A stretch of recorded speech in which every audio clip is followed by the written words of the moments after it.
Saya kan nak live tadi.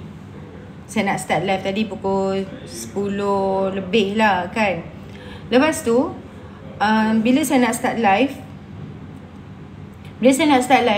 saya tak boleh nak live sebab dia kata saya kena suspend. Sebab saya dah 3 session dah saya tak live. Kemarin petang, malam saya tak live sebab tak larat nak live. Lepas tu petang tadi tak sempat nak live. Lepas tu malam ni bila saya nak live, dia kata saya kena suspended sampai 17 November. Terkejut aku sebab aku dah tak live daripada dah berapa session dah tak live. Kemarin saya suntuk tak live, tak kena suspended pun. Tiba-tiba tadi nak live, dia cakap kita kena suspend. Kau rasa terkejut ke tidak? Mesti terkejut. Tap screen dulu korang. Tap screen dulu, share macam biasalah. 5k kita apa? Kita start. Wait, thank you Afiq. Ingatkan malam ni pun tak sempat nak live, tapi saya live lah sekejap. Nampak gaya wifi ada masalah lah. Live. Thank you. Terima kasih Afiq bagi semangat. Okay.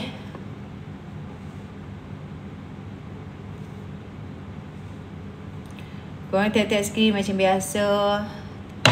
Ya saya. Tap screen macam biasa. Sampai 5k dan kita start. CEO cinta. Baru sehari alah korang. Kejap, masalah apa wifi ni? Wifi ada masalah. Kat sini pun nasib baik tak lag. Nasib baik tak lag weh. Geram betul lah wifi ni, tengok dia tak bekerjasama. Nasib baik dekat live tak lag. Thank you korang, tap screen dulu, share dulu live kita.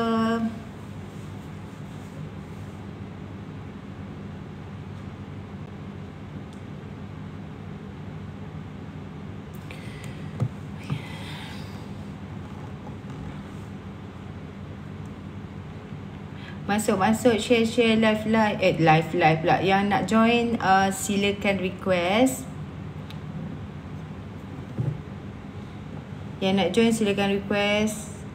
Kejap lagi kita naikkan. Sementara tu saya nak mukadimah sebentar lah. Hari ini 11 November. Waalaikumsalam Malaysia Madani. Waalaikumsalam Jabatan Netizen Negara. Waalaikumsalam. Thank you Ahmad Sofian. Thank you Zai. Thank you. Yang baru masuk, rindu, I miss you too. I miss you everyone. Alah, baru sehari semalam tak live korang ni. Ingatkan malam ni nak cuti lagi tau. Tadi ingat macam tak sempat nak live. Tapi okey lah, live lah kejap. Sebab balik tadi pukul apa? 10 malam. Okey, sebelum tu saya nak sampaikan di sini, hari ini Perdana Menteri kita berada di mana? Di persidangan OIC kan.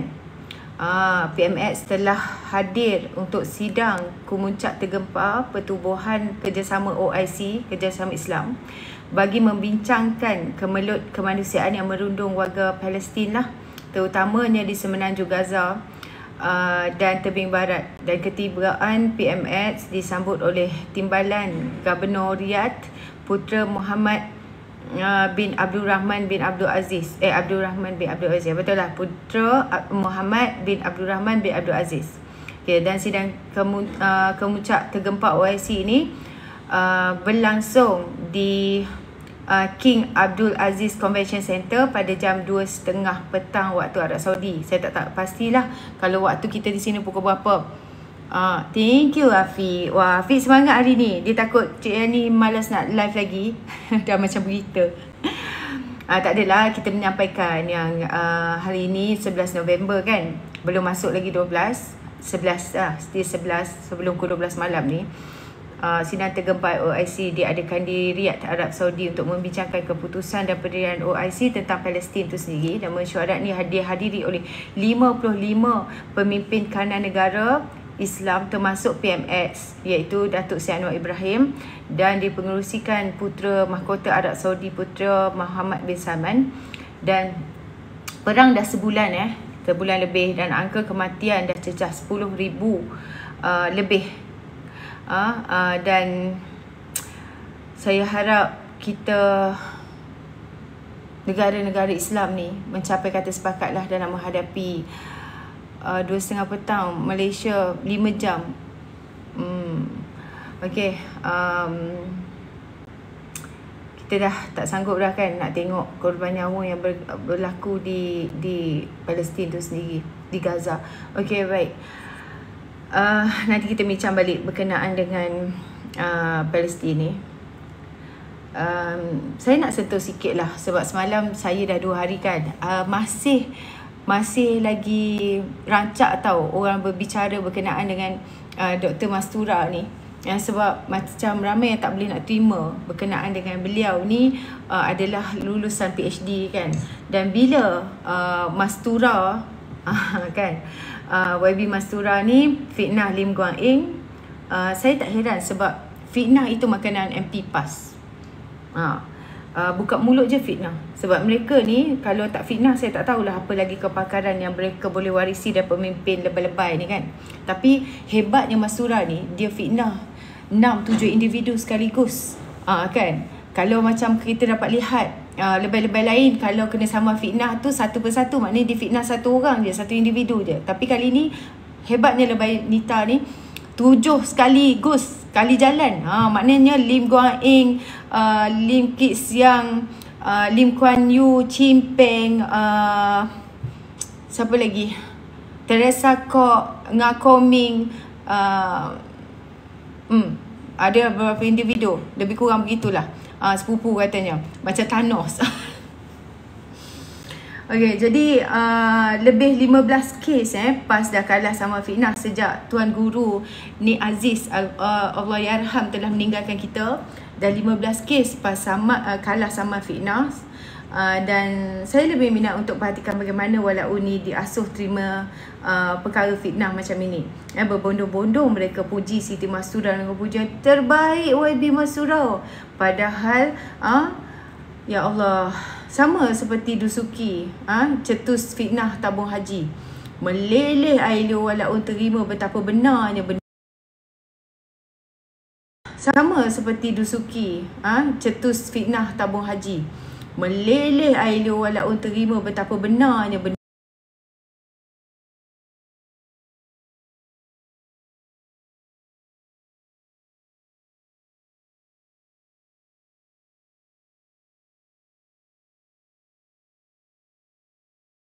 University Science Malaysia. Thank you Tom. Dan dia ni sarjana muda perkhususan syariah Universiti Al-Azhar Mesir. Dan dia ada sinjil tinggi agama iaitu STEM. Dan juga tak ingat dah. Dan juga tak ingat dah, Dairatul Wataniyah. Yang satu lagi tu. Okey, dia ada PhD daripada USM. Anehnya kebijakan boleh dipertikaikan, keintelektualan dia tu dia tidak tahu pun dengan jelas bahawa sahih atau tidak tentang topik yang disampaikan kepada audiens dia kan. Sebab setahu saya, kalau ada PhD ni, yang pertama sekali, dia akan cek dulu orang yang pernah buat PhD ni. Yang paling penting pada mereka adalah research berkenaan dengan fakta dan data yang betul. Jadi kalau kita lihat kesalahan yang dibuat adalah, pertama dia sebut Lim Guang Eng. Lim Guang Eng ni sepupu kepada macam mana dia sebut Okey, dia sebut Chin Peng, ketua komunis. Sebetulnya dia ni ketua lah parti komunis ni, Chin Peng ni kan. Jadi dia kaitkan dengan Lim Kuan Yew, dia tak sebut Lee, dia sebut Lim Kuan Yew, sepatutnya Lee Kuan Yew kan, tapi dia sebutlah Ketua Menteri Singapura, sebetulnya dia adalah Perdana Menteri Singapura. Nak lebih taraf jawatan Ketua Menteri itu disandang zaman kolonial British. Kelima, dia kata tokoh itu duduk di Singapura seolah-olah masih hidup. Tidaklah diketahui bahawa dia ni telah lama meninggal dunia. Kan dia ni mendiang, patutnya dikata mendiang Lee Kuan Yew. Patutnya disebut begitulah. Kan. Jadi dia sebut pula Ngeh Ku Hen, patutnya Ngeh Ku Ham. Lepas tu dia gaulkan Lee Kwek Siang, Lee Guan Eng, Chin Peng, Lee Kuan Yew dalam satu bakul sebagai sepupu sepapat. Digaul juga Anthony Loke, Teresa Kok, Nga Koming dan Ngeh Ku Ham ni sebagai satu bakul, iaitu saudara mara. Jadi sangat menggelikan hatilah. Jadi jelaslah dia bukan sahaja buta sejarah, tapi dia juga buta surname dalam tradisi Cina. Dia pun tak dapat sebut nama Cina dengan betul kan. Pada hakikatnya tak ada orang pun yang tahu semua di dunia ni. Oleh sebab itu kita kena sedar bahawa terlalu banyak yang kita tak tahu. Kan? Nak tahu kenalah belajar, nak tahu kita kena research. Sebagai seorang yang ada PhD, of course dia tahu berkenaan hal itu. Jadi sekarang ni tak salah lah kalau orang mempertikaikan berkenaan dengan supervisor dan Viva Committee yang telah memberikan PhD kepada dia. Jadi sekarang ni kalau kita dapat lihat Mastura ni malang mengikut nafsu lah. Sebelum ni kita pernah berbicara sebenarnya hal ini masa bermula, kita tahu kan yang dia disoal di parlimen dan sebagainya. Dan dalam kes ini dia mungkin bijak dalam pendidikan, tapi dia mudah terlibat dengan fitnah apabila dia cubalah nak mainkan berkenaan dengan jangan undi Kerajaan Perpaduan sebab ada DAP. DAP ni ada mengait dengan suara bergema, dengan komunis dan sebagainya. Jadi sebagai seorang Islam kan, kita wajiblah mengikut panduan surah Al-Hujurat ayat 6 agar kita ni tabayun setiap maklumat yang kita dapat. Sebab sebagai seorang ustazah takkanlah, dan pengajian Islam pula tu yang dia pelopori thank you kasar. Jadi tetapi sebagai manusia kita memang tak akan lepas daripada silap, betul. Sepatutnya apabila tunjukkan kesilapan kita, kita segeralah mohon maaf. Tapi nampak dia di sini, dia tak nak mohon maaf masalahnya. Itu yang pelik itu. Patutnya kan dia tahu dah itu adalah satu kesilapan, betul kan? Kesilapan dia tu, mohon maaf. Apa hinanya dengan mohon maaf ni? Lagipun dia ustazah, tak ada masalah pun kalau dia nak memohon maaf, betul tak? Jadi orang politik pun wajib faham, PAP dan komunis ya bagaikan kutub utara dan kutub selatan lah. Jauh bezanya. Jangan nak kaitkan dengan sesuatu yang kita nampak macam tak ada kaitan, macam langit dan bumi lah, kiranya macam itu. Dan saya lihat kan, malang sungguh bagi dia. Dia masih step, dia mungkin malu lah kot dengan apa perbuatan dia tu. Sebab dia digesa, thank you Kak Emma, dia digesa di parlimen untuk menjawab fitnah tersebut. Kenapa nak sebarkan sesuatu tak ada research dulu kan? Tapi sayang Ustazah Siti Mastura ni, dia telah saya rasa dia telah dipergunakan parti untuk menyebarkan sesuatu seperti ini. Sebab dah jadi macam normalisasi dah pada parti mereka ni, kan? Dan kalau kita lihat, ada dalam satu dokumentari Temu Bual Komunis Melayu di Thailand, tergelak diorang ni bila dikaitkan DAP dan PAP ni dengan komunis tu sendiri. Thank you Lancelot. Okay, jadi bila mengenangkan YB Perikatan Nasional ni memang tak berkualiti, so tak hairanlah Siti Mastura pun sama juga. Sebelum ni YB Ketereh, dia minta Menteri Pertahanan campur tangan dalam urusan mahkamah. Satu cadangan yang dangkal sebab ini bab asas untuk rakyat, apatah lagi pemimpin wajib faham, iaitu pengasingan kuasa ini. Dan sebagai seorang ustazah, YB Mastura ni kena belajar tentang hadith, bagaimana hadith dikategorikan sebagai sahih, dhaif, palsu, dan tentulah kan sekali belajar bagaimana Imam Bukhari pilih hadis sahih. Tapi saya Ustazah Mastura ni tak mengamalkan apa yang dia belajar. Sebagai doktor pemegang PhD kan, tentulah dia ni melalui latihan yang ketat untuk menyediakan research dia ataupun kajian perpustakaan yang mana setiap maklumat ini mesti mempunyai bukti, dan bukti ini mesti daripada sumber yang kuat yang boleh dipercayai lah. Jadi dia seperti mengambil, dia seperti cedok daripada penulisan asal musuh politik pada DAP itu sendiri. Bukannya dia berpaksikan kebenaran. Dan kalau dia cuba sahkan maklumat, dengan mudah akan jumpa penafian Tan Sri Lim Kit Siang daripada 10 tahun lepas lagi. Dan sebenarnya berkenaan buku yang pernah ditulis oleh Setro, saya tak tahulah siapa yang menulis tu, saya tak pernah ambil tahu pun. Ada buku yang mengatakan begitu. Tapi kenapa nak percaya kepada propaganda? Itu yang aku pelik sekali kan. Jadi dia Ustaz apa, saya lupa dah nama dia tu, juga dikaitkan berkenaan dengan ini. Dungun, betul Dungun. Jadi Siti Mastura bukan sahaja memalukan diri sendiri, tetapi dia juga memalukan orang yang berimej Islamik, bertudung labuh, ustazah kan. Jadi janganlah mengikut nafsu politik. Dan satu lagi yang saya pelik, ramai yang mempersoalkan berkenaan dengan kes Syed Saddiq ni. Kan, ramai yang kesian Syed Saddiq ni kena sebat. Memanglah kesian, tapi kesian kan orang lain sekali. Kesian sebab dia muda. Sebab muda lah kena sebat. Malah dia presiden muda. Dah tua memang tak boleh sebat. Hukuman sebat ni bawah 50 saja yang kena. Dan perempuan takkan kena hukuman sebat ni. Dia untuk lelaki saja, untuk penjenayah kolar putih. Kes amla je kot kenapa kena sebat. Sebenarnya Syed Saddiq dijatuhkan hukum atas kesalahan subahat pecah amanah, salah guna harta, pengubahan wang haram di bawah amla. Bukan alma, amla. Jadi pecah amanah tu yang kena sebat. Itu peruntukan dalam akta. Dah lama wujud dah. Kenapa Najib tak kena? Sebab Najib 60-an. Najib bukan orang muda. Kalau Najib orang muda mungkin dia kena. Jadi Syed Saddiq ni, si cucu atuk ni, juga dikenali cucu atuk. Beliau bukan ahli politik biasalah. Orang PH, khususnya PKR memang dah lama panas hati dengan Syed Saddiq ni, mengingatkan ucapan panas beliau dalam mesyuarat takhir tu.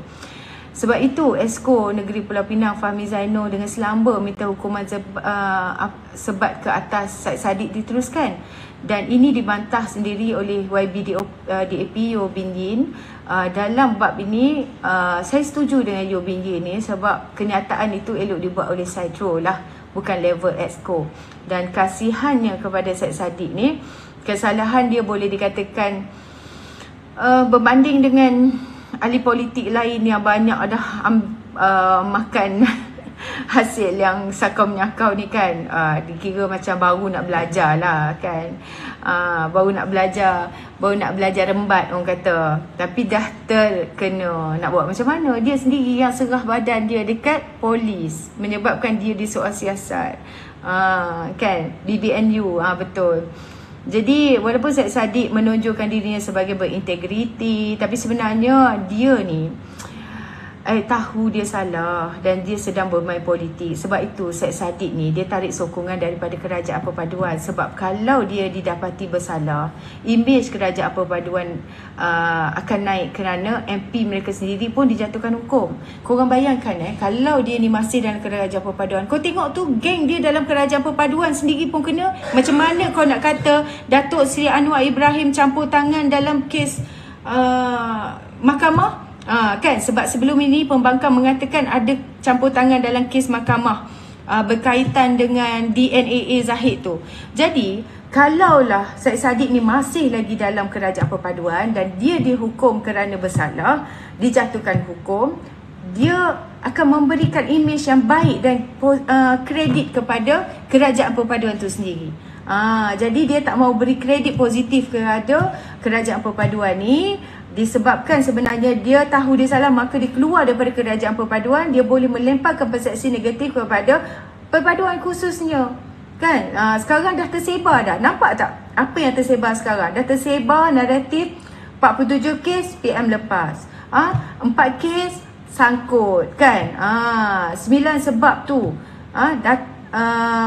Sebab tu kita nampak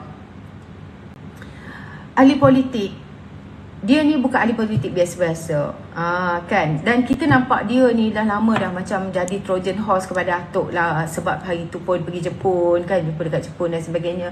Dan dalam perbahasan laporan audit Ketua Audit Negara berkaitan dengan belanja COVID-19, Syed Saddiq memilih untuk memuji pentadbiran PN yang dikatakan berjaya. Weh, thank you siapa yang bagi Sneh. Thank you so much for the gift. Dia puji pentadbiran PN. Dia kata berjaya membekalkan vaksin untuk rakyat. Thank you Hotel Larut 98. Thank you Kak Jack. Dia puji weh. Korang bayangkanlah kan. Beliau langsung tak kritik soal pembelian ventilator yang dikatakan kita telah membazir berpuluh juta, kerugian ratusan juta, soal vaksin 505 juta, setengah bilion. Thank you Kak Jet, ku sayang. Okay, jadi akibat dia ni, kita nampak Trojan Atok ni kan. Sekarang ni keadaan yang bermasalah bagi dia lah. Hanya dengan kita nampak apa yang dilakukannya memang tak clean lah. Jadi dia ni acah-acah berintegriti lah bagi aku. Dan salah satu sebabnya sebab dia tak jadi menteri pun satu. Thank you Afiq. Saya selalu kena cuti lah macam ni. Bila live balik je meriah lagi. Thank you so much. Semoga murah rezeki semuanya. Jadi kalaulah dia tak jadi menteri pun dia dapat pencen tau. Bayangkan dia walaupun dia jadi menteri dalam masa yang singkat, hanya masa 2 tahun. Thank you Syam. 2 tahun masa Tok Saka menjadi Perdana Menteri tu, dia dapat pencen tau sekarang ni. Pencen menteri. Kau ingat pencen menteri tu sikit-sikit, jangan cuti. Korang ingat sikit-sikit ke? Jadi inilah kita nampak situasi hari ni. Mereka menyalahkan PMX sepenuhnya. Tapi ingat tak bahawa dia kata saya didakwa sebab tak sokong Muhyiddin. Bagaimana dengan statement itu yang dikatakan oleh yang dilontarkan oleh siapa ni? Saddiq sendiri. Semasa dia didakwa. Saya didakwa kerana tak sokong Muhyiddin. Itu kenyataan itu keluar. Okey, Zakia Solomon silakan.